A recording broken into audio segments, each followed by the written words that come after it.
The message arrived on a Tuesday.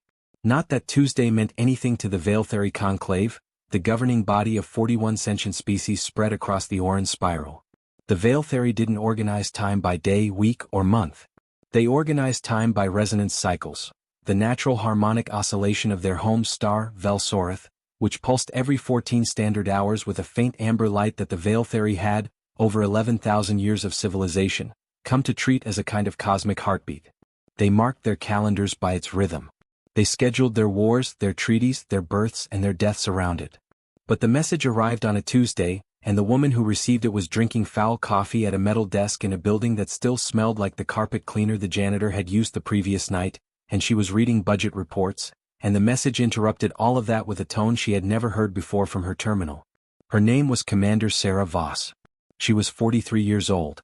She had gray at her temples that she didn't bother to dye, a scar along her left jawline from a training accident 15 years ago that she also didn't bother to hide, and she had spent the last 2 years stationed at Relay Post Kestrel 9, which was humanity's outermost diplomatic listening station, positioned at the ragged edge of conclave-acknowledged space. The posting was considered either an honor or a punishment depending on who you asked and what mood they were in. Sarah had stopped asking. She set down her coffee, looked at the tone source on her screen, and felt something move in her chest that she couldn't quite name. Not fear. Not excitement. Something older than both. The kind of feeling that arrives before the brain has finished processing what the eyes have already seen. The message was from the Veiltheri Conclave's Office of Interspecies Coordination. She had never received a message from them directly. Nobody at Kestrel 9 had. The Conclave communicated with Earth through formal diplomatic channels, through the Bureau of Extra-Atmospheric Relations on Earth, through the ambassadorial offices in the neutral station of Thresh Point, through layers of protocol and procedure that had been established over the 31 years since first contact. Direct communication to a relay post was, as far as Sarah knew, unprecedented. She opened the message. It was short. She read it 3 times.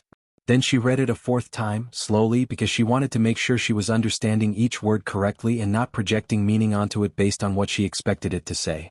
The message read: to the human relay post at Kestrel 9 from the Office of Interspecies Coordination, Veiltheri Conclave, sent by the Resonance Council on this 14th cycle of the Amber Accord period. The Conclave. The Conclave is convening an emergency session of the Orin Reconstruction Tribunal. The agenda concerns the catastrophic deterioration of the Vetho-Real Corridor, a navigational and logistical infrastructure network serving 19 of the Conclave's 41 member species. The cause of deterioration is under investigation. The consequences are already severe. 12 inhabited systems are now operating in supply chain isolation. An estimated 400 million sentient beings are affected. We have formally invited all major species delegations to contribute specialist teams to the Reconstruction Tribunal. These teams will assess the damage, propose solutions, and assist in any recovery efforts their species is capable of providing. We are extending this same invitation to humanity. We anticipate that, given humanity's limited presence in the Orin Spiral and its relatively early stage of interstellar development, the human contribution to this effort will be minimal. Protocol demands that we extend the formal invitation to all species that are adjacent to the conclave. You may send 1 ship. The tribunal convenes in 32 resonance cycles at the station of Vetho-Real Prime. We expect your acknowledgement. Sarah read it a 5th time. She concentrated on the part that says we expect that, since humans are not very present in the Orin Spiral and are still early in their interstellar development, their contribution will be small. She focused on the phrase "you may send 1 ship." She thought about the 400 million sentient beings in supply chain isolation. Then she picked up her coffee, found it had gone cold, drank it anyway, and opened a channel to Earth.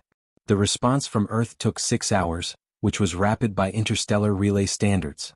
The Bureau of Extra-Atmospheric Relations acknowledged the conclave's message, confirmed that humanity would participate in the Reconstruction Tribunal, and issued a fleet authorization request to the United Earth Space Authority, which passed it along to the Combined Deep Space Command, which convened an emergency subcommittee to determine which ship and which crew to send.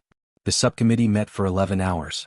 They argued, as committees tend to do, about optics.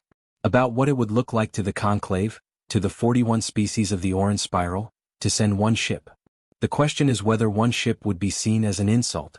The question was whether sending 1 ship would confirm every assumption the conclave had made about humanity's limitations. General Marcus Webb, who chaired the subcommittee, listened to 2 hours of this argument before he held up one hand and the room went quiet. "They asked us to send one ship," he said. "We're sending one ship." "With respect, General," said Deputy Director Lena Farrow of the Bureau, one ship reads as exactly what they asked for," Webb said. "We don't have 32 resonance cycles to launch a fleet. We don't have 32 cycles to provision multiple vessels for deep conclave space. And frankly, sending a fleet when we were told to send a ship reads as aggression. We're not trying to impress them. We're trying to help." "With one ship," Farrow said. "With one ship," Webb confirmed. "But we're going to be very cautious about which ship." The subcommittee spent the next 9 hours on that question. There were 17 ships in humanity's deep space fleet that were theoretically capable of the journey to Vetho Real Prime within the required timeframe. Of those 17, 6 were currently deployed on other missions. Of the remaining 11, 3 had maintenance issues that made the journey inadvisable. Of the remaining 8, 2 were primarily military vessels whose presence might send the wrong signal to the conclave. That left 6. The subcommittee reviewed their specs, their crew rosters, and their mission histories. They were looking for something specific, though none of them could have articulated exactly what that something was. They knew it when they saw it, the way you know certain things. Not through analysis but through the accumulation of smaller recognitions that your brain assembles into a single, wordless certainty. They found it in the Meridian. The Meridian was not humanity's fastest ship. It was not humanity's largest ship. It was not humanity's most decorated ship, or its most powerful, or the one with the most impressive armament. It was a Class 7 multipurpose exploratory vessel, 114 meters from bow to stern, with a crew complement of 38 and a mission profile that prioritized adaptability over specialization. It had been in service for 11 years. It had completed 4 deep space exploratory missions, 2 diplomatic escort assignments, and 1 emergency search and rescue operation that had taken it further into uncharted space than any human vessel before it. Its captain was a woman named Commander Sarah Voss, who had just been rotated back from Relay Post Kestrel 9 6 weeks earlier and was, according to her file, on temporary assignment pending new deployment orders. General Webb looked at her service record for a long time. He looked at the psychological evaluation notes, which used words like unconventional problem-solving approach, non-standard decision matrix, and tendency to prioritize systemic analysis over protocol-driven response, all of which were the kinds of phrases that made career officers nervous and made Webb quietly pleased. He looked at her educational background. Not the military training which was standard. The other degrees. The ones she'd completed before joining the Space Authority. Philosophy of complex systems. Structural linguistics. A half-finished doctoral dissertation on what she'd titled Emergent Coherence in Non-Design Networks. He looked at the scar in her personnel photo. The gray at her temples. He thought about one ship arriving at the most important diplomatic and technical event in the conclave's recent history. He thought about what kind of person you send into a room where the whole galaxy expected you to fail quietly. He approved the deployment. Sarah received her orders at 0600 on a Wednesday morning. She was in the middle of her second cup of coffee, this one better than the one she'd had when the conclave's message arrived, because she'd remembered to clean the filter, and she read the deployment brief twice, which was once fewer than she'd read the conclave's original message. Then she sat for a moment with the brief on her screen and the coffee cooling in her hand, and she let herself feel the full shape of what was being asked of her. One ship. 38 crew members. The Orin Spiral's most significant infrastructure crisis in decades. A tribunal of 41 species. And the quiet, clearly stated expectation, threaded through the conclave's message like a buried wire, that whatever humanity sent would not matter. She thought about the 400 million beings in supply chain isolation. She drank her coffee. Then she opened a channel to the Meridian's crew roster and started making calls. The Meridian left dock at Kestrel 9 on the morning of the 29th day before the tribunal's convening, which gave them 3 days of margin for the transit to Vetho Real Prime. It was not a dramatic departure. No crowds. No ceremony. The dock crew completed their standard checks, the umbilical lines retracted, and the ship moved out through the magnetic containment field at the station's edge with the quiet efficiency of a machine designed to do exactly this. The stars outside the viewport didn't react. The void didn't acknowledge them. The universe continued its operations without comment. Sarah stood on the bridge and watched the dock recede and thought about the word minimal. She had read the conclave's message many times now. She had shown it to her senior staff. She had watched their faces as they read it. She was interested in what she saw there, not offense, not indignation, not the bristling pride she might have expected. What she saw was something quieter and more interesting. She saw people who were paying attention. Her crew was not the crew she would have assembled if she'd been given unlimited choices and unlimited time. But she'd had 36 hours to pull the team together, and she was, on reflection, satisfied with what she'd found. More than satisfied. Her chief engineer was a man named Tomas Reyes. He was 51, compact and deliberate in his movements, with the particular kind of patience that comes from spending decades inside the guts of machines. He had an engineering degree and a philosophy degree and a habit of quoting dead thinkers at moments that seemed, at first, inappropriate until you realized they were exactly appropriate. When Sarah had briefed him on the mission, he listened to everything she said, looked at the conclave's message and quietly said, "They think the problem is already defined." Sarah had looked at him. "What do you mean?" "When a system fails," Tomas said, "the first thing any party does is define the failure. Name it. Categorize it. Put a border around it. That's necessary. But it's also a kind of blindness. Once you've named the problem, you stop looking for things outside the name." He had tapped the message on her screen. "They've named this problem. They've defined it. They've been trying to fix what they've defined. And it's not working." "You don't know that," Sarah said. "They called a tribunal," Tomas said. "If their teams had solved it, there wouldn't be a tribunal." Sarah had thought about that for the rest of the day. Her second-in-command was Lieutenant Commander David Park, who was 37 and methodical and had the kind of intelligence that preferred frameworks over intuitions, which made him, in Sarah's experience, an excellent counterweight to her tendency to operate in the other direction. David had read the mission brief with the same careful attention he brought to everything, and his first question had been about the Vethariel corridor's technical specifications. "Do we have them?" he'd asked. "Some," Sarah said. The conclave shared a partial data package with all invited delegations. "Engineering is working through it." "How partial?" Sarah had paused. "About 40% of what you'd want." David had made a note of this without further comment, which was its own kind of comment. Her science officer was Dr. Yui Nakamura, who was 34 and had come to the Space Authority through astrophysics rather than the military track, and who had a quality Sarah had valued from the moment she met her. She was comfortable not knowing things. Most people, in Sarah's experience, found not knowing deeply uncomfortable. They filled the space of ignorance with speculation presented as fact, or with confident extrapolation, or with the social performance of certainty. Yui did none of these things. She sat with not knowing the way you sit with weather, acknowledging it, working around it, neither ignoring it nor being paralyzed by it. When Sarah had explained the mission, Yui had asked one question. "What do we know about the Vethariel corridor that the conclave doesn't know we know?" It was a question Sarah hadn't thought to ask. She spent 3 days thinking about it.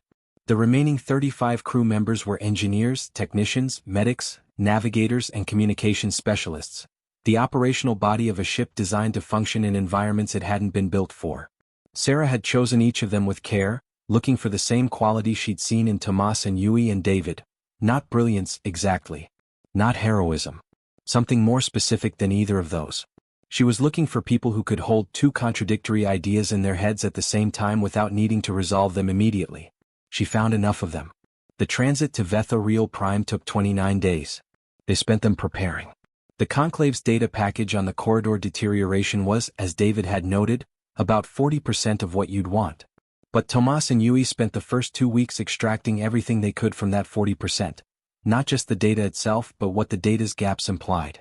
What questions the conclave had thought to ask, and therefore what questions they hadn't thought to ask. The structure of the data package revealed how the problem had been defined. On the 14th day of transit, Tomas knocked on the frame of Sarah's open office door and came inside and sat down across from her desk. "I found something," he said. "Tell me." "The corridor deterioration," he said. "The conclave's data describes it as a structural failure. Degradation of the navigational relay nodes. Physical damage to the tether anchors.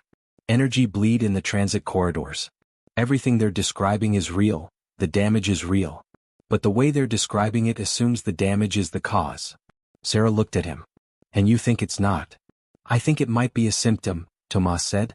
"I think something else failed first. Something the structural damage is a response to. And I think the reason their repair teams haven't fixed it yet is because they're treating the symptom." "What's the actual cause?" Tomas shook his head slowly. "I don't know yet. I need to see the corridor in person. I need the other 60% of the data. But the pattern in what we have," he paused, choosing his words carefully.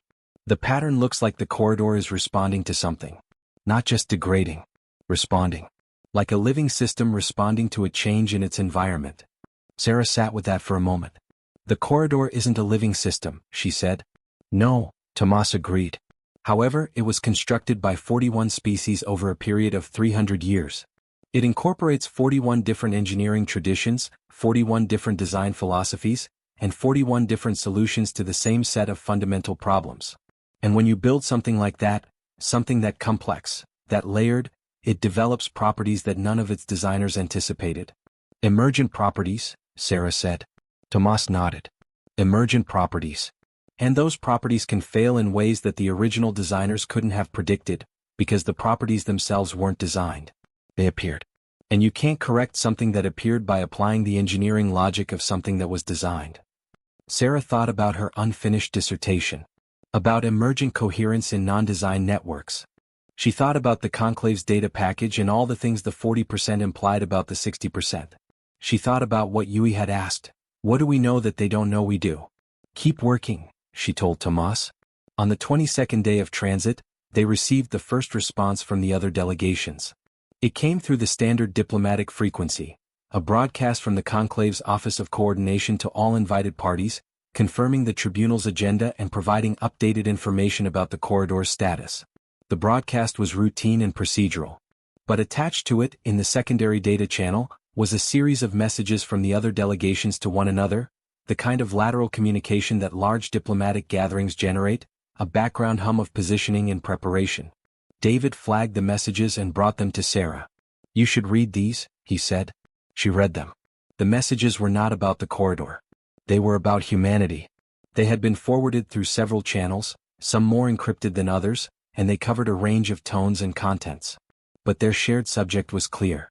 The delegations of the Orin Spiral, like large gatherings everywhere, were talking about the party they expected to be the least interesting.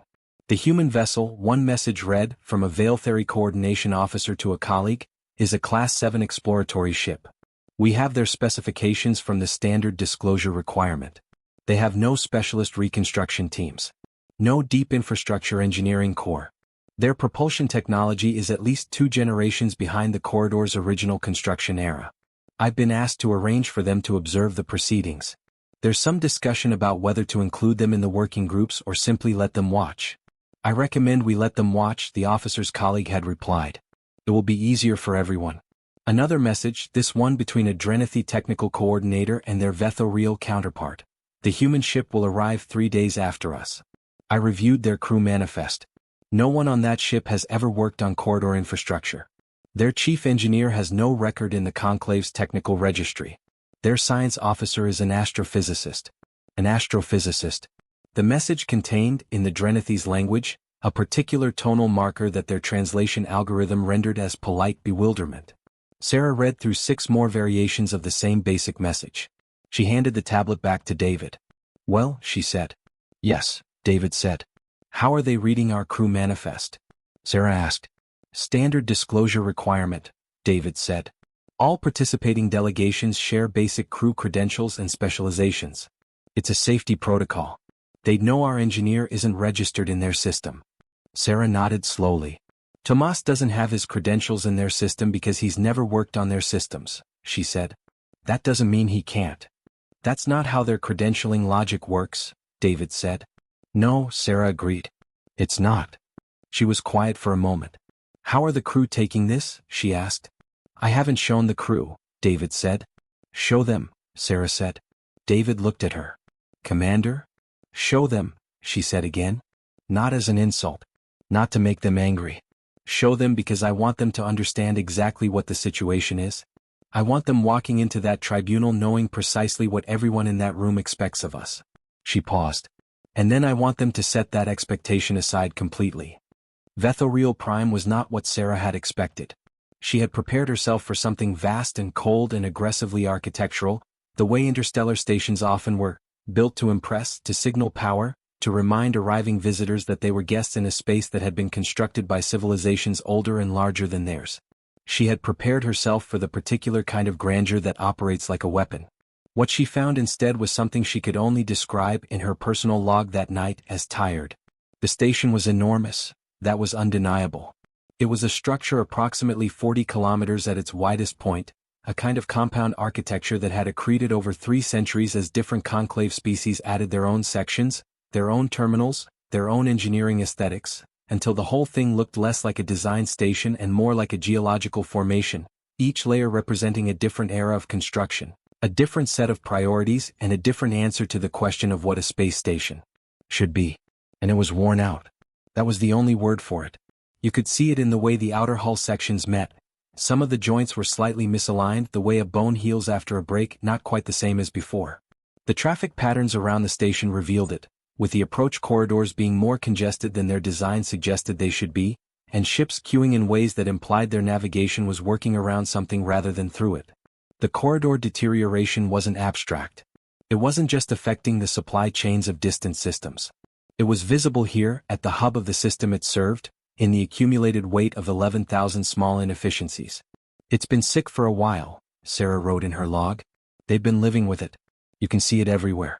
The way a family lives with the fact that the roof leaks, they put buckets down, they move the furniture, and they route their daily life around the problem. After a while, the buckets and moved furniture become normal, and the leaking roof fades into the background. You stop seeing it as a crisis and start seeing it as a condition. I wonder how long they've been doing that.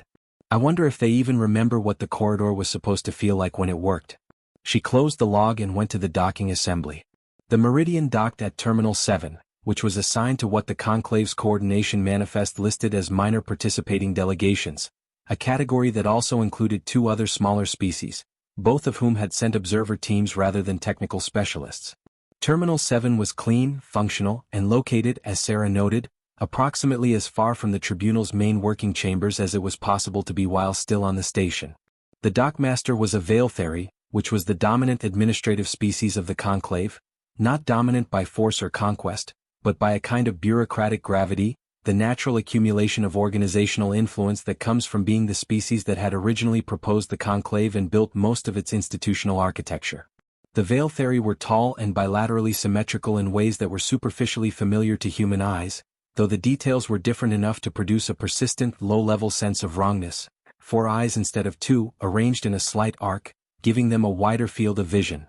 Skin that was a deep, variable blue-green, not from pigment but from a network of chromatophores inherited from their aquatic ancestors. A second set of upper limbs that were vestigial in the modern Veiltheri but still present, folded against their torsos, used primarily for fine manipulation tasks. The dockmaster, whose name she was informed was Soveltren, looked at the Meridian with the expression of someone who had been told to expect a small ship and was confirming that the report had been accurate. Commander Voss, Soveltren said. The translation unit on their collar rendered the Veiltheri's speech into English with a slight formal cadence. Welcome to Vetha Real Prime. On behalf of the Office of Coordination, I extend the conclaves. Thank you, Sarah said. She extended her hand. Soveltren looked at the extended hand for a moment, and then, with the careful deliberateness of someone who had done their diplomatic homework, reached out with their primary right limb and gripped it. I understand the human gesture, Soveltren said. The touching of hands as a social bonding ritual. It's a greeting, Sarah said. Not exactly bonding. More like an acknowledgement. We see each other. We're both here. Soveltren considered this. An acknowledgement, they repeated as if storing the distinction. I will remember that. Your English is excellent, Sarah said. I studied your language for this assignment, Soveltren said. It seemed appropriate. You studied English specifically for this assignment, Sarah said. Yes. Sarah looked at the dockmaster. How long have you known we were coming? Since the tribunal was announced, Soveltren said. 22 resonance cycles. You learned English in 22 resonance cycles. I learned sufficient English, Soveltren said, with what Sarah's gut suggested was a Veiltheri equivalent of modesty. I'm not fluent. But I wish to be able to speak to your crew without translation delay. It seemed, a pause. It seemed like a courtesy. Sarah looked at the dockmaster for a moment longer. Thank you, she said. That was kind. Soveltren's chromatophores shifted slightly, a muted pulse of something that the body language briefing she'd read suggested was a Veiltheri equivalent of acknowledgement. Your quarters are prepared. The tribunal's first session is in 4 resonance cycles. I will send a guide when it is time. Pause. Is there anything your crew requires? Access to the corridor's technical documentation, Sarah said. Everything. This is not the summary package that was shared with all delegations. The full archive. Engineering specifications. Construction records. Maintenance logs. Incident reports. All of it. Soveltren was quiet for a moment. The four eyes were still, a Veiltheri stillness that was different from human stillness. Denser, somehow. More intentional. That is a significant request, Soveltren said. The full archive is very large. It is also, another pause. I will need to verify that the access level is appropriate for your delegation. I understand, Sarah said. Please verify it as quickly as you can. May I ask the purpose of the request? We want to read everything, Sarah said. That's the purpose. The quarters were located in a section of the station that had been built by the Vethoreal species, the builders and primary operators of the corridor, the species whose name the whole system bore, who had conceived and directed the corridor's original construction 300 years ago and who now watched its deterioration with the particular grief of someone watching something they made with their hands begin to come apart. The Vethoreal architecture was immediately distinctive. Where the Veiltheri sections of the station favored long, open passages and high ceilings and a kind of spacious formalism, the Vethoreal spaces were lower and warmer and more curved. The Vethoreal were a compact species, somewhat shorter than humans on average, with dense musculature, wide heads that sat close to their shoulders, and large forward-facing eyes that reflected light in the dark like mirrors. Their homeworld was a high-gravity planet with a thick atmosphere that admitted little sunlight, and their architecture reflected this evolutionary history in ways that were more comfortable than the open Veiltheri sections. Cozier is the word that kept occurring to Sarah, though she felt faintly absurd applying it to an alien station. She unpacked her things in a room that had a curved ceiling and walls the color of deep water and thought about what Soveltren had said. I learned English for this assignment. It seemed like a courtesy. She thought about that for a long time. She thought about the messages from the other delegations. About letting them watch. About an astrophysicist. She thought about the corridor visible from her window, or rather, the effects of the corridor, the dense traffic that orbited the station, ships waiting in queues that were longer than they should be, and the accumulated evidence of a system running on reduced capacity. She thought about Tomas's hypothesis. About emergent properties. About symptoms and causes. She picked up her tablet and opened a new document. At the top she wrote, "What does it mean to fix something?" She stared at that for a while. Then she wrote underneath it, "What does it mean to fix something that was never designed in the first place?" The tribunal's first session was held in the conclave's main assembly chamber, a room that had been built by the Veiltheri specifically for large multi-species gatherings and that consequently had the quality of a place designed to accommodate everyone and, as a result, felt perfectly welcoming to no one. 38 species were represented. 3 had declined to send teams. Humanity's delegation consisted of Sarah, David, Tomas, and Yui, 4 people in a room of approximately 300, seated at a curved table that arced around a central speaking area, each delegation section identified by a small symbol that glowed faintly in the species' preferred visible light spectrum. The human section symbol was a plain circle. Sarah noted this. She wasn't sure what it meant. She filed it. The tribunal was opened by the conclave's chief coordinator, a Veiltheri named Velsorendath, who had been in this role for what Sarah's briefing notes indicated was the equivalent of 42 human years, long enough that the office and the person had become, in the minds of most conclave members, somewhat synonymous. Velsorendath was old, by Veiltheri standards, with chromatophores that had lost some of their range of motion and moved now in slower, more deliberate patterns. The eyes were still sharp. The voice, rendered in English through Sarah's earpiece, was dry and precise and gave nothing away. The Vethoreal corridor has served the Orin Spiral for 311 years, Velsorendath said. In that time, it has processed approximately 14 billion individual transit events. It has sustained and connected 23 inhabited systems. It has been modified, extended, and repaired 417 times. It is, by any measure, the most complex piece of shared infrastructure that the conclave has ever produced. Pause. The room was very quiet. It is failing, Velsorendath said. It has been failing for approximately 3 resonance years. The failure has accelerated over the last 8 cycles. The cause has not been definitively identified.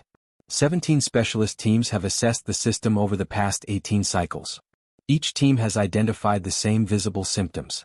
None have identified the root cause. This tribunal exists because we have exhausted our initial options and because 400 million people cannot wait for us to find a more convenient time. Another pause. The room remained quiet, but it was a different quality of quiet now, the quiet of people who were sitting with something difficult. Each delegation will be given time to review the current data package, conduct their own assessments and present their findings to the full tribunal. We ask for rigor. We ask for honesty. We ask that no delegation present a proposed solution unless they are confident it addresses the root cause rather than a surface symptom. Velsorandatha's eyes moved slowly around the room. 400 million people, they said again. They sat down. The delegations broke into working groups for the rest of the session. The groups were organized by area of technical expertise: propulsion infrastructure, energy relay networks, navigational anchor systems, tether mechanics, and each group included specialists from multiple species. Sarah's crew was, as the messages she'd intercepted had suggested, assigned to observer status. They were given full access to the data package, the same partial one that had been shared before departure, and a small working room adjacent to the main chamber, and a Veiltheri liaison named Pevsol, who was young and very formal and who had the slightly pained expression of someone assigned to babysit and determined to do it professionally. Tomas made his request for the full archive in person to Pevsol on their first day in the working room. Pevsol's expression shifted in a way that was hard to read. The full archive, Pevsol said. You understand that the full archive represents 311 years of documentation. Maintenance logs alone. Yes, Tomas said. The data volume is. We have the storage capacity, Tomas said. And the processing time. We have 30 days before the tribunal expects preliminary findings. We'll use them. Pevsol looked at Tomas with a particular expression of someone recalibrating. I will submit the request, they said. I cannot guarantee approval. I understand, Tomas said. Please submit it today. The request was approved 3 cycles later. Sarah suspected that Soveltren, the dock master, had something to do with the speed of approval. She made a note to thank them. What followed was, in the words of the Meridian's unofficial crew log, the most intense 3 weeks of reading any of us have ever done. The full archive was exactly as large as Pevsol had warned. Tomas divided it into sections and assigned portions to everyone on the ship, not just the science and engineering staff but also the technicians, the navigators and the medics. He wrote a brief summary of what they were looking for. Not the documented failures which were well known and already in the summary package, but the undocumented anomalies. The small irregularities that had been noted in maintenance logs and then filed without follow-up. The near misses. The behaviors deviated from the expected parameters but weren't severe enough to trigger an alarm. We're looking for the thing that everyone noticed and no one flagged, Tomas told the crew. Because it didn't seem important enough to flag. This occurred once and then stopped. The person who noticed it was a junior technician, and they did not think their observation was worth escalating. Look for those things. They read. For 3 weeks they read on shifts. And on the 19th day, a navigation technician named Kira Osei, 26 years old, 2 years out of training, and the most junior member of the Meridian's crew, brought Tomas a maintenance log entry from 214 years ago. She had found it while working through a section of the archive that covered the corridor's second major expansion phase, a period of rapid growth during which 16 new relay nodes had been added to the system over the course of 11 cycles.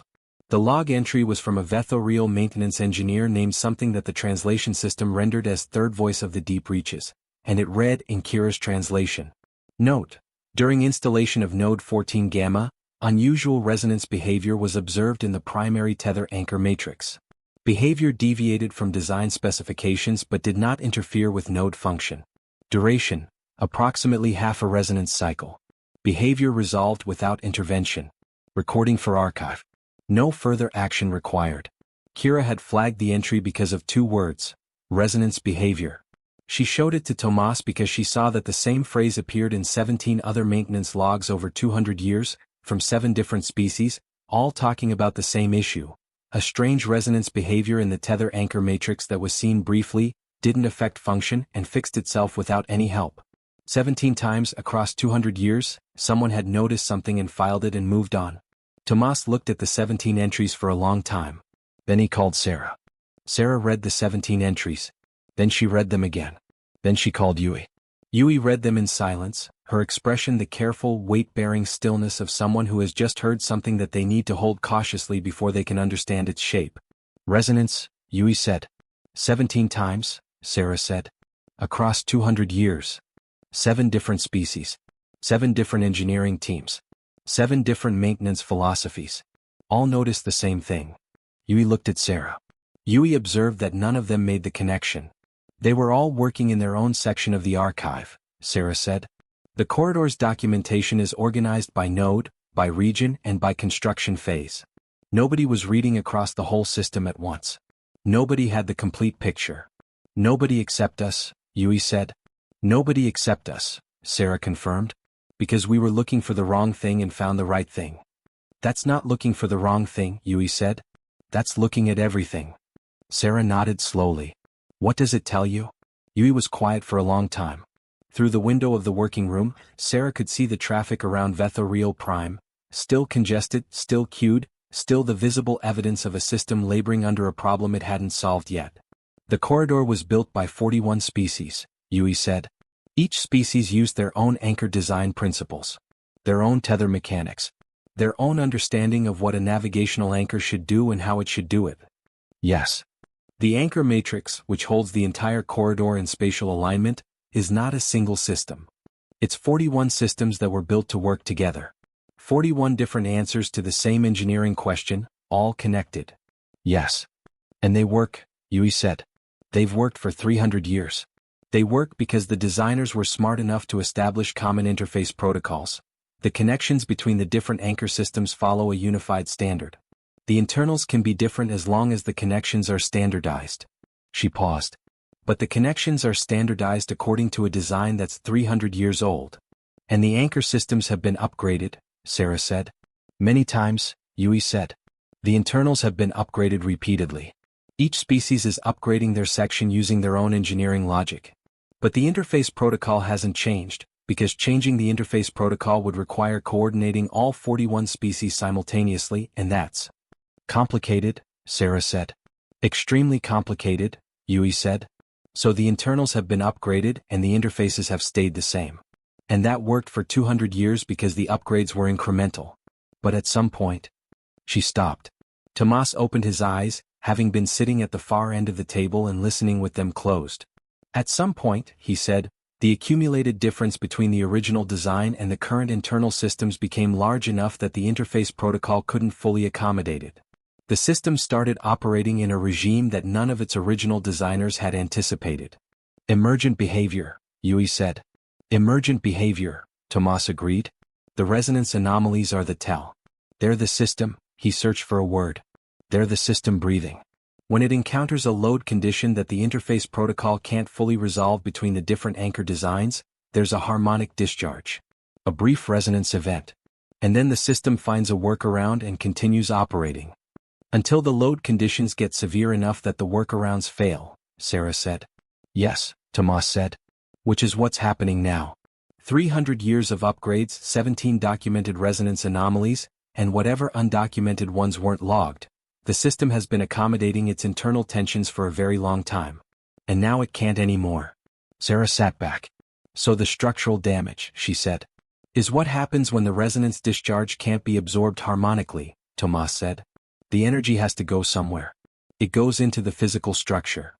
The structural damage is the symptom, Sarah said. The symptom, Tomas confirmed. The actual problem is the interface protocol. It's 300 years old, and the system it was designed to manage has become 300 years more complicated. The room was quiet. Sarah thought about the 17 maintenance logs. About the third voice of the deep reaches and the half-resonance cycle anomaly that had resolved without intervention. About all the careful, attentive engineers across 3 centuries who had noticed a thing and noted it, and moved on, none of them knowing they were each holding a piece of a picture that only made sense when you held all the pieces at once. She thought about the tribunal. About the 17 specialist teams that had assessed the system and identified the same visible symptoms without identifying the root cause. About the each team had worked with the partial data package, the 40%, because the full archive had not been requested. Who would ask to read 300 years of maintenance logs? The interface protocol, David said from the doorway. He'd been listening, she realized, from the hall.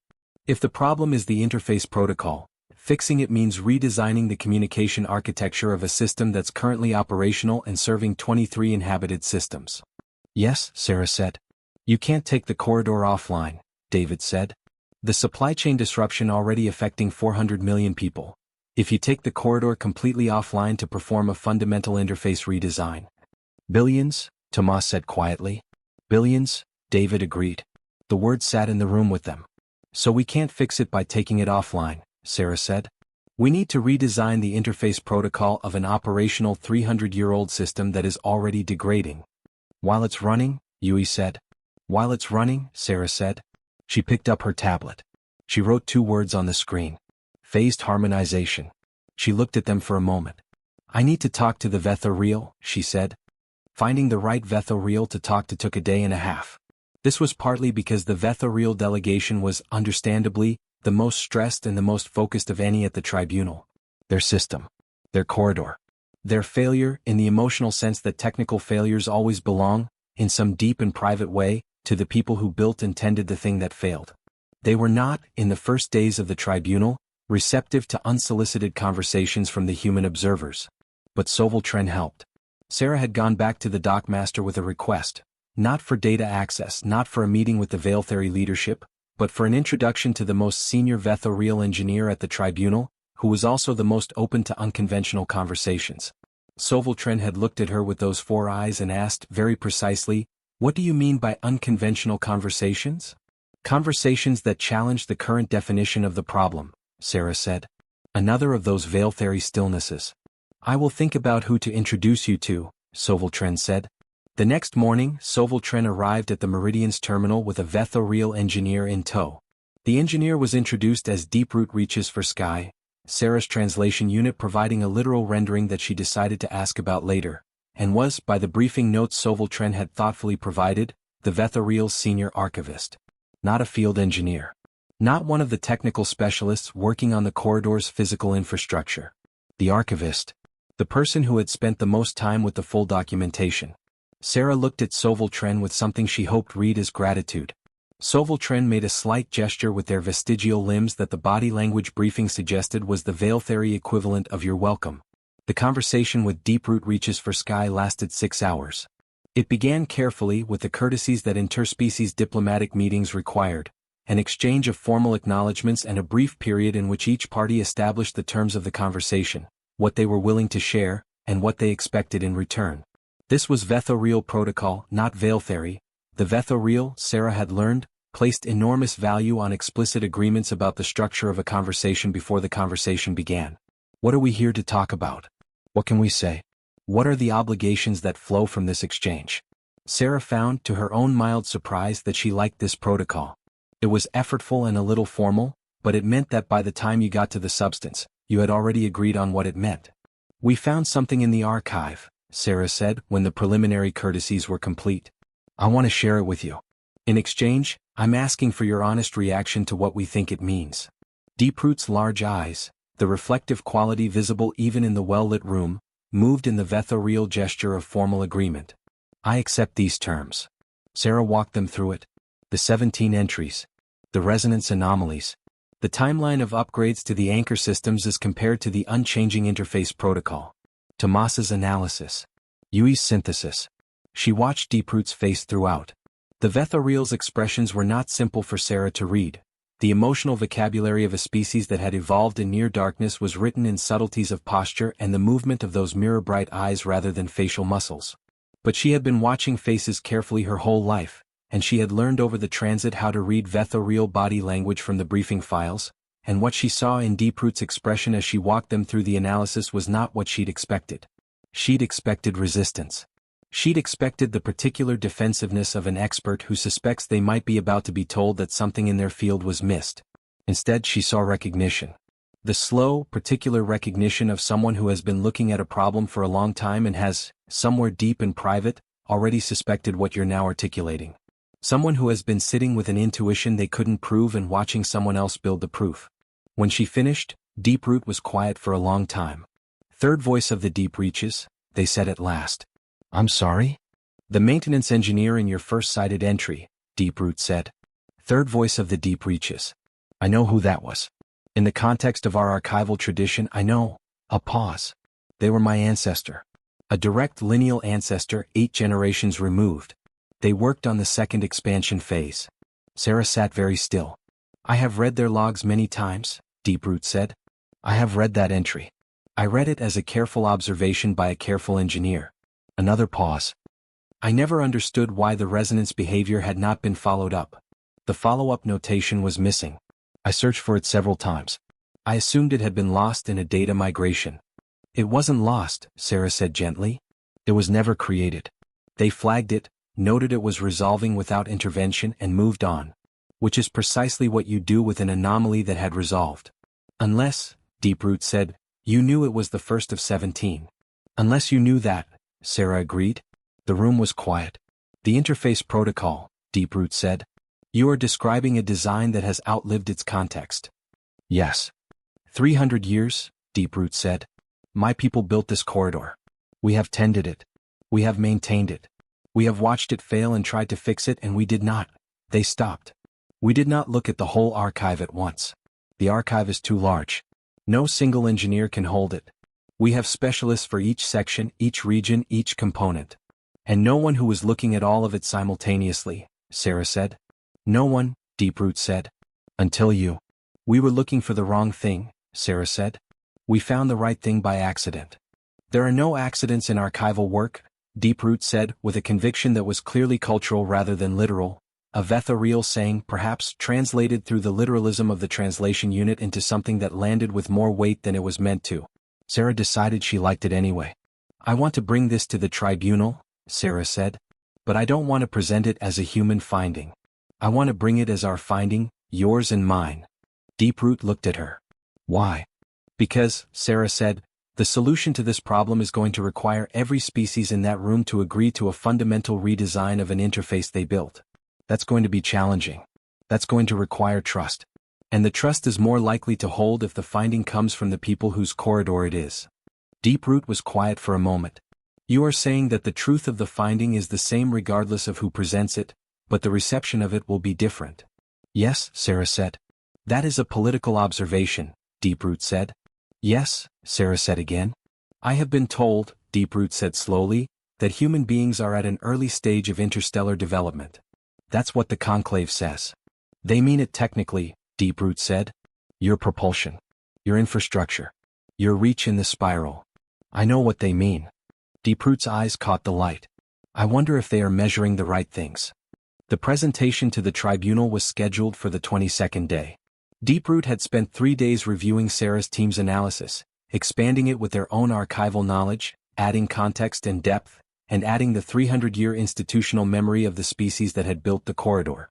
Tomas and Yui had spent those same 3 days running models, stress simulations of the anchor matrix under various load conditions, decay projections for the current deterioration rate, and timeline analyses for how long the corridor could continue operating in its current state before the degradation became irreversible. The number of models produced for that last question was not large. Sarah had sat with that number for a day before she decided how to present it. Not to soften it, she wasn't going to soften it. The 400 million people in supply chain isolation didn't have the luxury of her softening difficult numbers, but to frame it correctly. Numbers presented without context produce panic. Numbers presented with context produce focus. She was aiming for focus. She was also preparing herself for what she knew was coming. She had told David about the analysis.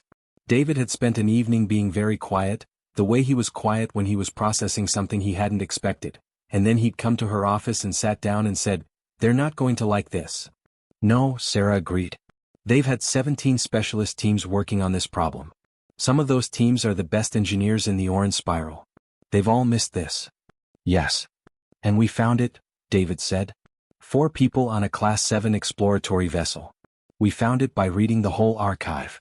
We found it because we had no preconceptions about what we were looking for, Sarah said. Because we came in without knowing what the problem was supposed to be. Every other team came in with a definition of the problem and sought evidence of that definition. We came in with nothing. That was our advantage. Some of them are going to hear that as an accusation, David said. Some of them are going to hear it that way regardless of how it's framed, Sarah said. We can't control that. We can only make sure the framing is honest. And then they have to decide, Sarah said. The finding is only useful if they act on it. The tribunal's assembly chamber on the 22nd day was quieter than it had been on the first day. Part of this was the weight of 3 weeks of work. The specialist teams had been analyzing the data, running their own models, and preparing their own presentations, and the room had the particular quality of a space full of people who were tired in specific, focused ways. Not the diffuse tiredness of boredom or delay, but the concentrated tiredness of sustained effort. Part of it, Sarah suspected, was something else. A collective sensing that something was about to change. Deeproot presented first. This was their joint decision.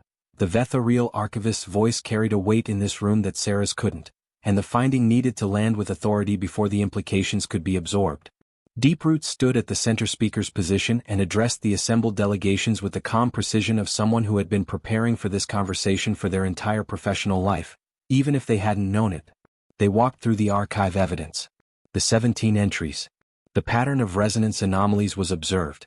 The timeline of anchor system upgrades against the static interface protocol. They did not attribute blame. They did not use the word mistake. They described what had happened the way a geologist describes the accumulation of strata. Here is what each layer is, here is how it was deposited, and here is what the whole structure looks like when you see all the layers at once. The room was very still. Then Tomas presented the technical analysis. His models. His stress simulations. The timeline. When he put the timeline on the main display, the projected deterioration curve, and at its end, the point of irreversible failure, the room produced a sound that Sarah had never heard a room produce before. Not a gasp exactly. Not silence. Something between the two. The sound of a large number of people processing the same difficult fact simultaneously. Velsorendath, the chief coordinator, looked at the display for a long moment. How confident are you in this timeline? They asked. The model gives us a range, Tomas said. The optimistic end is 14 months. The pessimistic end is 9. That is not a wide range, Velsorendath said. No, Tomas said. Another silence. Then, from the Drenathy section, the species whose technical coordinator had sent the message about an astrophysicist with its tonal marker of polite bewilderment, a voice. How was this not identified by any of the 17 previous assessment teams? Sarah stood up. She had planned this. She had thought cautiously about how to answer this question, because she had known it was coming and because the answer could be heard 2 different ways, and she needed it to be heard only one of them. Each of the 17 teams was working from the standard assessment protocol, she said. The protocol defines a methodology for evaluating the corridor, which components to examine, which data to analyze, and which failure modes to test for. It's a thorough protocol designed by excellent engineers. It examines everything the corridor was designed to be. She paused. The problem we found isn't in what the corridor was designed to be. It's in what the corridor became. Over 300 years of evolution, the corridor developed properties that weren't in its original design. Those properties aren't covered by an assessment protocol based on the original design. You can only find them by looking at everything, including the parts of the archive that predate the current assessment methodology. Another pause. We didn't follow the protocol, she said. We didn't know the protocol. We had no assessment methodology. We had 38 people and a very large archive and a lot of time, and we read everything we could get access to looking for things that didn't fit. That's all we did. The room was quiet. We got lucky, Sarah said. A junior technician on my crew found the right maintenance log entry. If she'd been reading a different section, we might have missed it too. She looked around the room. I'm not telling you this because our approach was better. I'm telling you because the finding is only useful if everyone in this room is able to receive it, and that means being honest about how we found it. We didn't outthink 17 specialist teams. We asked a different question. That's all. The Drenathy representative looked at her for a long moment. What question did you ask? They said. We asked what the archive remembered, Sarah said. That everybody had noticed but nobody had connected. The technical working group that formed in the days after the presentation was unlike any working group that had met at the tribunal so far. The previous groups had been organized by technical discipline, anchor mechanics, energy relay, and navigational systems. This one was organized by a different principle. It was organized by time. Each member of the group was responsible for a specific historical period in the corridor's development. Not a technical specialization but a temporal one. They became, collectively, the people who could hold the entire timeline of the corridor's evolution in the room simultaneously. Sarah's crew was given full working group membership, not observer status. Full membership.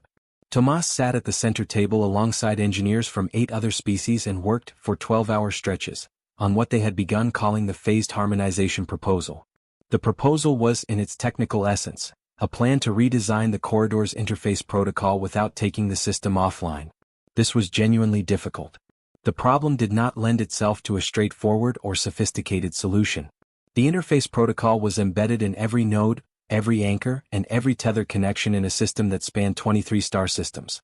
Changing it meant changing everything simultaneously or finding a way to change it gradually while maintaining the system's operational continuity. The latter was what phased meant.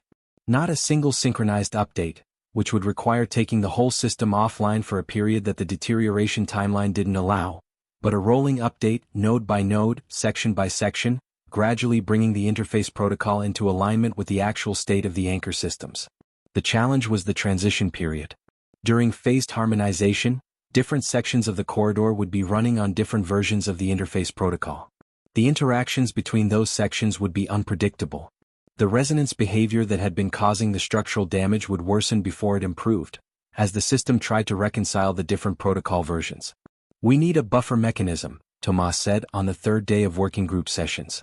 "Something that sits at the interface between updated and non-updated sections and absorbs the resonance discharge during the transition period." "A damping layer," said the Drenithy engineer, whose name the translation system rendered as precision of the third form, and who had turned out to be, in the working group context, exactly the kind of mind that Tomas needed across the table. Rigorous, precise, and genuinely creative. "A dynamic damping layer," Tomas said. "It can't be static. The resonance patterns during the transition will be variable. The damper needs to adapt to what it's absorbing." "Adaptive resonance damping," Yui said from the side of the table where she'd been running calculations on her tablet. "We don't have that in our engineering tradition." "But," she paused, scrolling through something.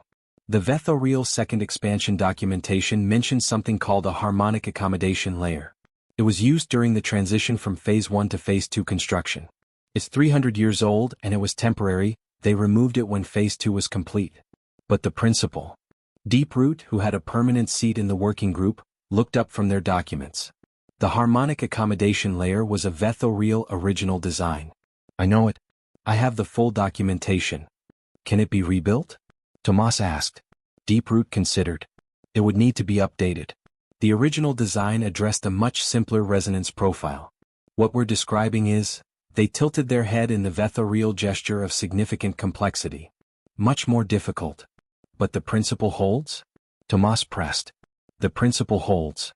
Tomas looked at precision of the third form. Drenithy damping technology and Vetho-Real harmonic accommodation. Precision looked at Deeproot. Deeproot looked at Tomas. And then something happened in the room that Sarah, watching from her seat, found herself unprepared for.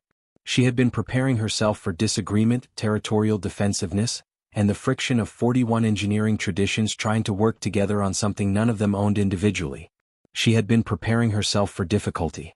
What she saw instead was something that looked unmistakably like delight. The particular delight of engineers who have just seen two pieces that they've been holding separately suddenly fit together. "We have to call in the Velori," Precision said. "Their transit buffer technology. If we're building a dynamic damping layer with variable resonance absorption, we need their approach to nonlinear energy distribution." "The Velori are not in this working group," Deeproot said. "They should be," Precision said. "Yes," Tomas said. "They should be." The Velori were called in. And then, because the Thalari's contribution raised a question about the mathematical framework for predicting resonance behavior in a multi-species interface environment, the Velsorati mathematical theorists were called in.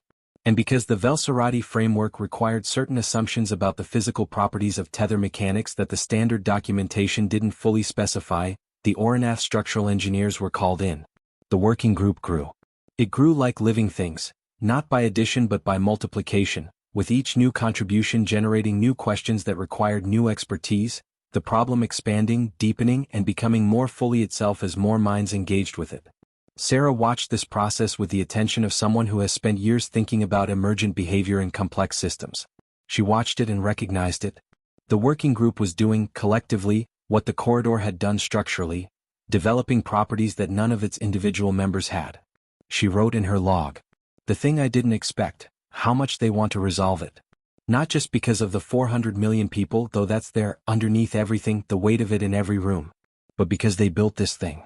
41 species built this thing, and it has worked for 300 years, and something about that shared creation has created a bond that I don't think anyone in this tribunal would have articulated before we all sat down together.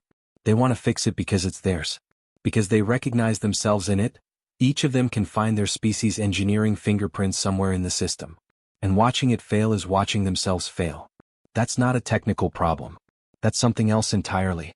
On the 28th day, with the phased harmonization proposal in its fourth draft and the working group running on reduced sleep and high-concentration nutrition dispensed by the station's medical facilities, Tomas called Earth. He called his daughter.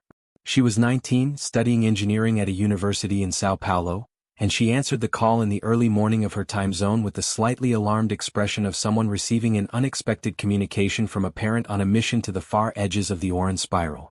"Dad," she said. "You look terrible." "I look like a man who has been awake for 22 hours, Tomas said. "Which is what I am." "Are you okay?" "I'm fine," he said. "I needed to talk to someone who wasn't also awake for 22 hours. His daughter, whose name was Lucia, looked at him through the slight distortion of the long-range communication signal. "What's happening?" he told her. Not the technical details. Those were classified at the working group level at least for another 10 days. But the shape of it. What they'd found. What they were trying to build. When he finished, Lucia was quiet for a moment. "You found it by reading everything," she said. "Yes. The whole archive. All 38 of us. For 3 weeks. And nobody had done that before?" "The archive is 311 years old," Tomas said. "It's enormous. It's organized by section, not by pattern. To read it the way we read it, you'd have to decide to look at the whole thing simultaneously, which means you'd have to believe that the answer was somewhere in the parts of the system that nobody was currently looking at." "Why did you believe that?" Lucia asked. Tomas sat with the question for a moment. "Your grandmother," he said. Lucia smiled. "Tell me." "When I was young, maybe 8 or 9, Tomas said, the water pipes in our building broke. There was a flood in the basement. The landlord called a plumber, and the plumber came and fixed the visible leak, and 3 weeks later there was another leak in a different place. And then another. And your grandmother, she was furious. She went to the landlord and she said, 'The pipes in this building are old. They are all connected. When one breaks, you have fixed one pipe. But the whole system is under the same pressure, and the pressure is not going away, and the next pipe will break next week or next month, and you will fix that one too, and then the next one. Or you can fix the pressure.'" Lucia was listening. "The landlord did not fix the pressure," Tomas said. "He fixed pipes for 3 more years. And eventually the whole system failed, and it was much more expensive than fixing the pressure would have been." He looked at his hands. "But I remembered what she said. I have always remembered it. When a system keeps producing the same problem in different places, the problem is not in those places. The problem is in the system." "And that's what you found," Lucia said. "That's what we found." "Who's we?"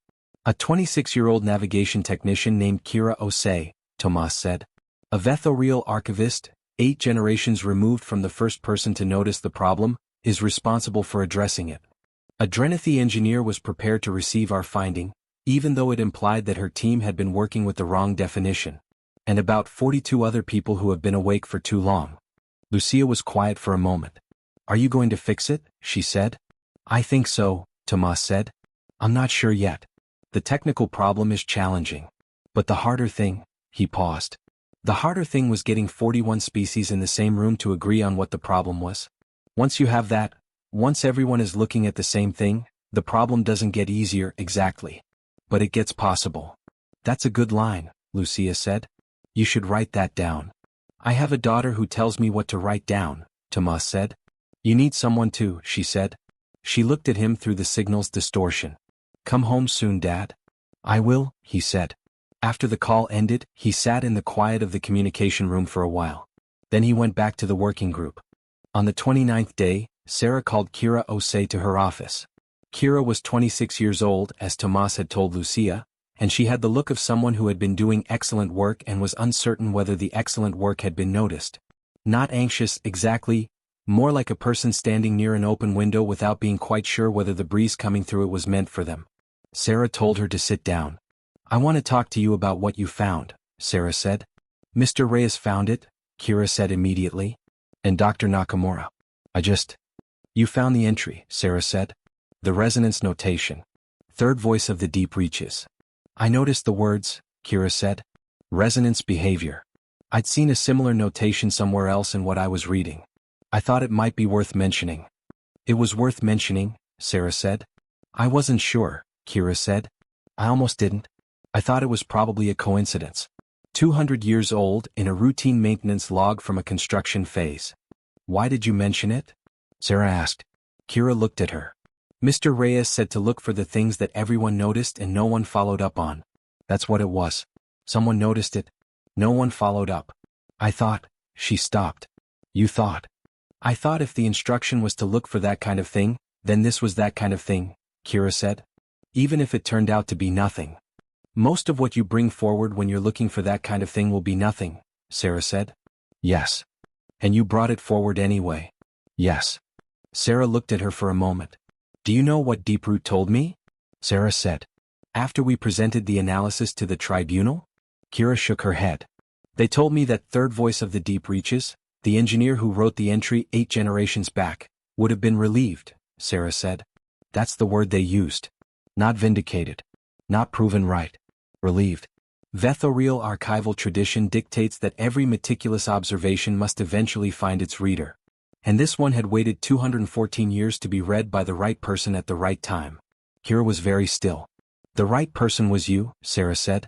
Reading it in a context where it could connect with everything else, in a moment when it could matter.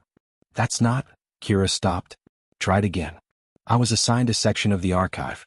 I was doing my job. Yes, Sarah said. You were doing your job exactly as it was described to you. Look for the things that everyone noticed but no one followed up on. You found one. You brought it forward even though it was old and even though you thought it might be nothing.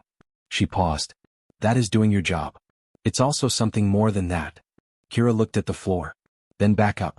Is the tribunal going to fix the corridor? She asked. We think so, Sarah said. The phased harmonization proposal goes to the full assembly tomorrow. If it's approved, implementation begins within the month. And the people who are in supply chain isolation won't be immediate, Sarah said honestly. Phased harmonization takes time. But the deterioration will slow as the new protocol rolls out. Months, not years. Kira nodded slowly. She was looking at something past Sarah's shoulder, not the wall but whatever the wall represented to her in that moment. The scale of it. The chain of connection between a 26-year-old navigation technician and a Class 7 human vessel assigned to a minor terminal on the edge of the Orin Spiral's most important gathering and 400 million people in isolated systems who would never know her name. Okay, Kira said.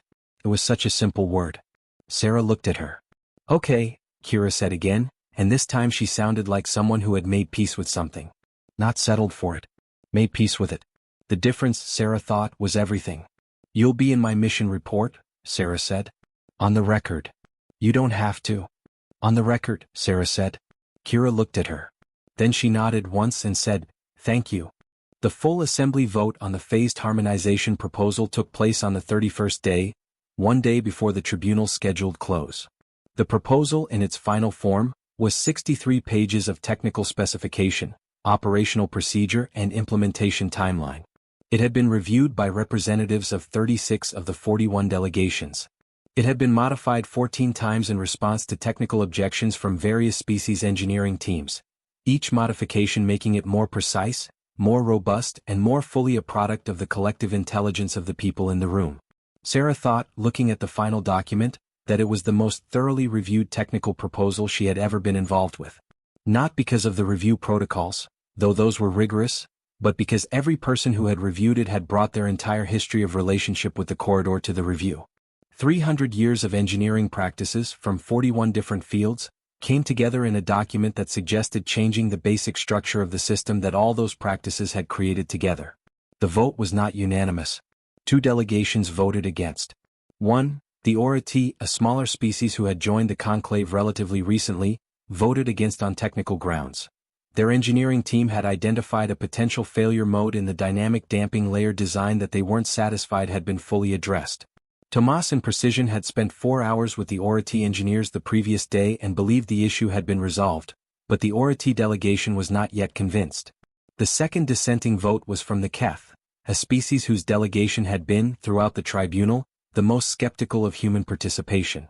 The Keth representative, a being whose species Sarah's briefing notes described as extremely long-lived, with a political philosophy that placed enormous value on historical continuity and institutional conservatism, had voted no on grounds that were not technical but philosophical. The interface protocol, the Keth representative had said, during the pre-vote discussion period, is 300 years old. It has served the corridor for 300 years. Proposing to replace it means abandoning 300 years of accumulated reliability. The accumulated reliability has ended, Velsorendath said. That is why we are here. The accumulated reliability ended because individual species upgraded their anchor systems independently, the Keth representative said. The solution to that problem is to establish a coordination protocol that governs future upgrades. Not to replace the original interface. Those upgrades cannot be reversed, Deeproot said. The anchor systems exist in their current form. We cannot return to the state the interface protocol was designed for. Then the anchor systems should be restored. 41 anchor systems across 23 inhabited systems, with current deterioration accelerating, Tomas said. On a timeline that doesn't permit a complete anchor restoration before irreversible failure. The Keth representative was quiet. The thing that lasted 300 years, Sarah said, lasted because it was cared for. Because it was maintained. Because when problems arose they were addressed. This is the same.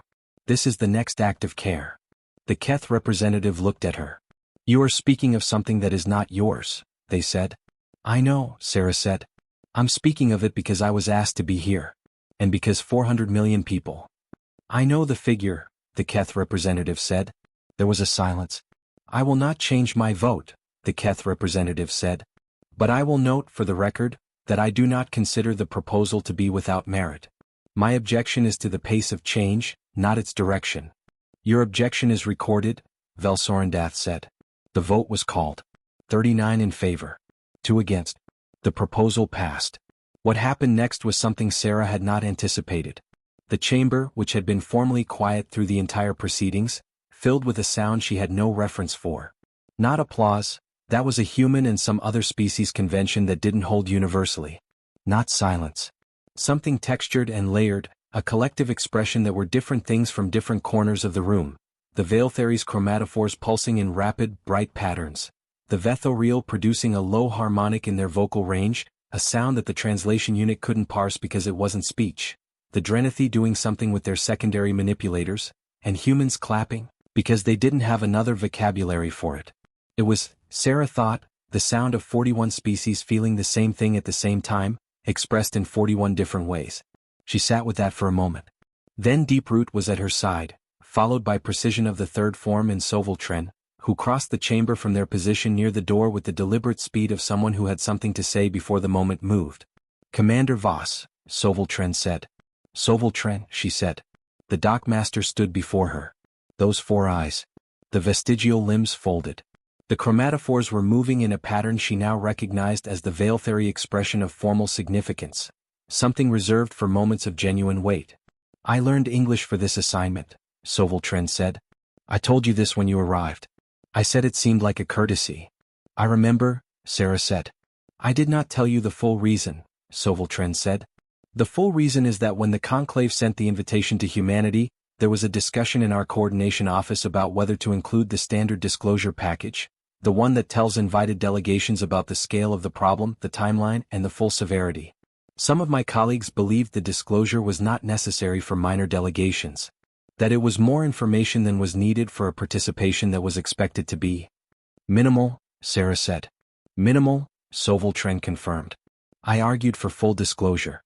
I argued that every delegation should have the same information. I was not confident my argument would prevail.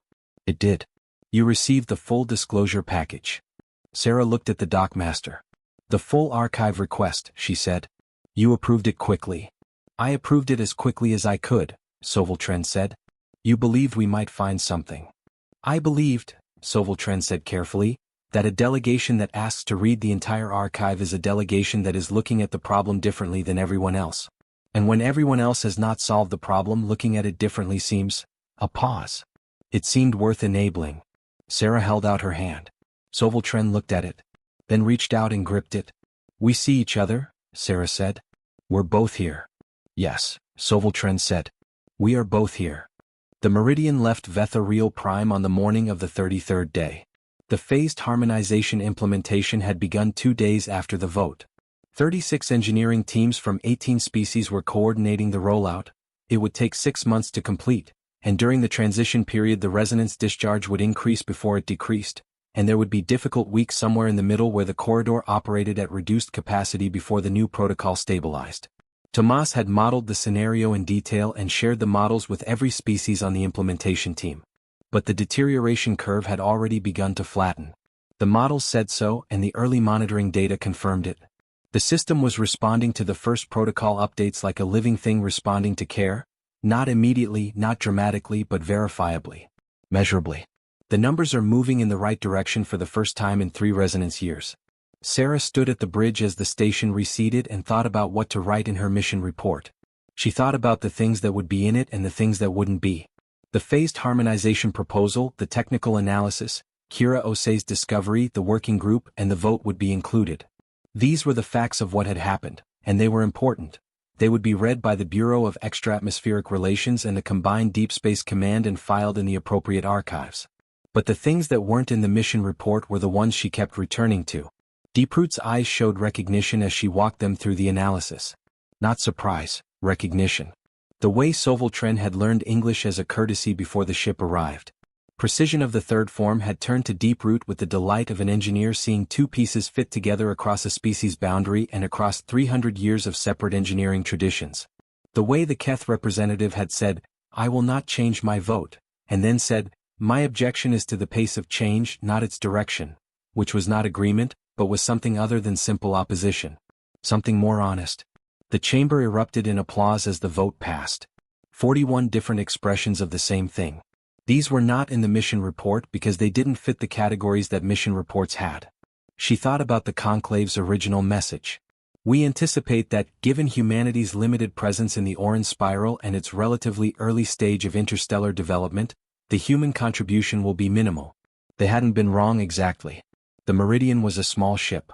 Its crew was 38 people. Their propulsion technology was 2 generations behind the corridor's construction era. They had no specialist reconstruction teams, no deep infrastructure engineering corps, and no record in the conclave's technical registry. Humanity's delegation was exactly as limited as anticipated by every measurable parameter that the conclave used to assess a delegation's potential contribution. What they had did not fit those parameters. It wasn't a superior technology or a more advanced civilization or a special gift that humans had and other species didn't. It was simpler than that, and it was more fragile and worth protecting. They had been the only team at the tribunal with no prior relationship with the problem. No investment in the existing diagnosis. No professional stake in the current definition of failure. They had come in knowing nothing, and because they knew nothing they were free to look at everything. That was not a human virtue. It was an accident of circumstance. The same freedom would have belonged to any new participant. The Orati who had joined the conclave recently might have found it if they'd asked for the full archive. The Keth, who had been part of the conclave from the beginning, could not have, not because they were less capable, but because their long history of relationship with the system made the same kind of naive seeing impossible. Knowing things, Sarah thought, is mostly a tremendous advantage. But it carries one cost. You stop being able to see what the problem looks like to someone who doesn't know anything yet. She wrote those thoughts in her log. She wrote a lot of things. Then she wrote, "We sent 1 ship. We had no specialist teams, no infrastructure expertise, and no record in the conclave's technical registry. And what we found, what Kira found in a 214-year-old maintenance log at 2 a.m, while doing the thing she had been told to do, was not a human discovery. It was a discovery that required a human not to know too much. The value we added was the value of a fresh pair of eyes in a room full of people who had been staring at the same thing for so long they could no longer see it clearly. I think this information is worth knowing about ourselves. It's worth knowing about everyone else. The galaxy did not need us to be impressive. We needed to be new. That is a much smaller thing and a much harder thing to sustain. The next time we go to a place like this, we will not be new. We will have a record. We will have a relationship with the problem. We will have a definition. What we cannot afford to lose is the willingness to ask for the full archive. To read all of it. To look at the whole thing at once. There is a possibility that the solution lies in the area that is not currently being explored. That is not a technology. It is not a civilization's achievement. It is a practice. It requires you to choose not to know even when you do. It requires holding your definitions lightly. It requires sending the most junior person on your crew to read a section of an archive and trusting them to bring you the nothing so that you can see whether the nothing is actually something. Kira will be in my report. But she will not understand for years what she actually did. What she did was believe that an instruction meant what it said. She firmly believed that the search was genuine. That nothing was beneath notice. I am going to spend the rest of my career trying to deserve that quality in the people who serve under me. She closed the log. On the 4th day of the return transit, the Meridian received a message. It was addressed to Commander Sarah Voss and crew, Class 7 vessel Meridian, United Earth Space Authority, and it was from the office of the Chief Coordinator of the Veil-Theory Conclave. It was short. Sarah read it and then read it again. It said, Commander Voss. The implementation of the phased harmonization protocol is proceeding according to the timeline established by your working group. Initial resonance data indicates that the protocol is functioning as designed. The corridor will require continued monitoring over the next 6 months. A permanent monitoring commission has been established with representation from all 39 species who voted in favor of the proposal. 2 matters require specific acknowledgement. First, Navigation Technician Kira Osei has been formally recognized by the Conclave's Office of Archival Services as a corresponding member of the Vetho-Real Historical Archive, the first non-conclave citizen in the archive's 200-year history to receive this distinction. Deeproot Reaches for Sky proposed the recognition. It was approved without objection. Second, the Conclave's Office of Coordination is revising its interspecies invitation protocol for future tribunals.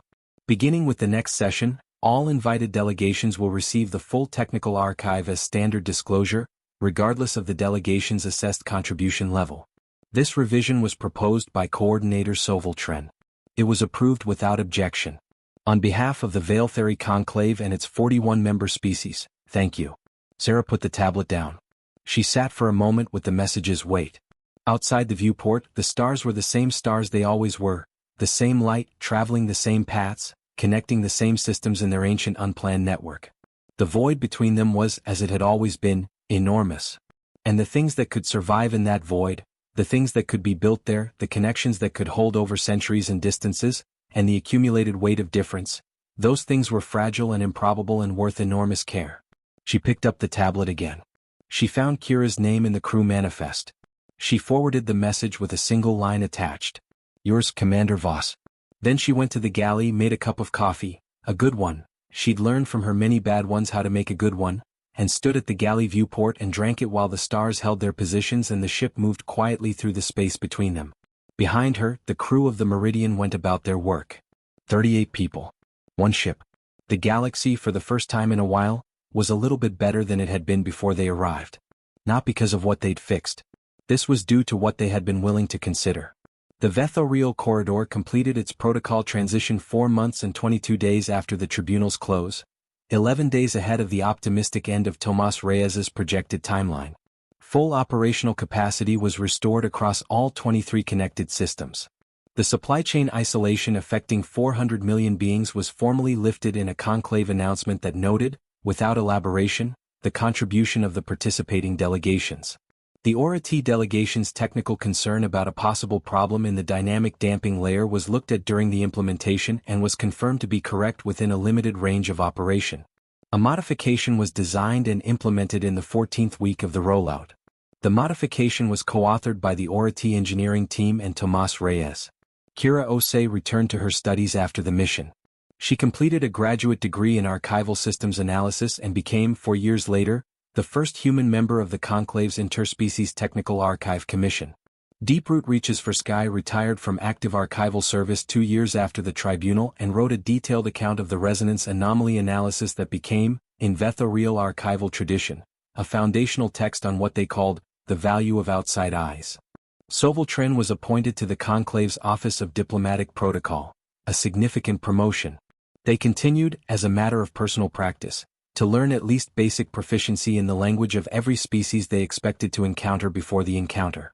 Commander Sarah Voss filed her mission report. The Bureau of Extra-Atmospheric Relations classified it as a Level 1 diplomatic and technical success, the highest rating available. She was asked 6 months later to return to Kestrel 9. She accepted. She brought better coffee. Indeed.